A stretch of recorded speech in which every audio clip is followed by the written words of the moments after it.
हाय सांगमाने आसतु आज आम देखा पोई पत्र पिठौ भजा। पोई पत्र पिठौ भजा एठारे मु बतुरी चाउल पोई पत्र नेउछि। देखंतु प्रथमे चाउलटी को स्मूथ बैटर प्रस्तुत करने। एठारे आमे ग्राइंडर रे चाउल को नबा। सेति मध्यरे चाउल रे आमे रखिथिबा गोटे पियाज 12 ରୁ 15ଟି रसुण कोला अदा जीरा शुखला लंका 4टी दे आवश्यक अनुसार पानी देबे। यहाँ पर यार स्मूथ बैटरटी प्रस्तुत करने। देखंतु एभली भावे बैटरटी प्रस्तुत होबा दरकार। यहाँ पर आपण गोटे पात्र रे यहाँ को बाहर करने। यहाँ पर ए बैटर रे किछि शुखला लंका गुंड, किछि हलदी गुंड, किछि मसला गुंड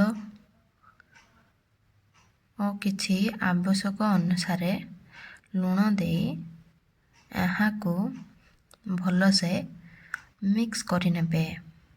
देखंतु एभली भावे बैटरटी रहिबा आवश्यक।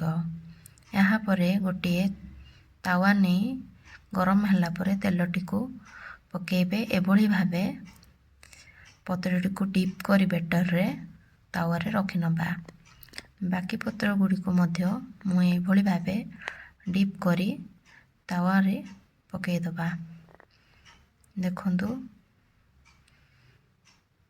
आवश्यक पड़िले किछि बैटर आपण ऊपर मध्य दे परिबे। यहाँ पर हाफ चामच ऑयल नहीं चारिआडे दे दबा।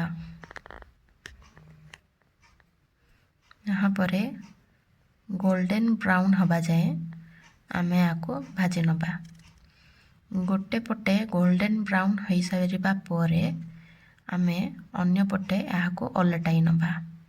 देखंतु एभली भावे आपण ओलटाई नेबे। देखंतु बहुत सुंदर भावे हमर गोटे साइड भल से भाजी हो जाइए। यहाँ पर दुई पट साइड को भल से भाजी नबा। भाजी होला पर यहाँ को गोटे पात्र रे बाहर कर नबा। देखंतु आमर प्रस्तुत हो जाइए पोई पत्र पिठौ भजा। देखंतु बहुत सुंदर भावे प्रस्तुत हो सारी। यहाँ को गरम गरम भात सहित आपण खाई परिबे। धन्यवाद।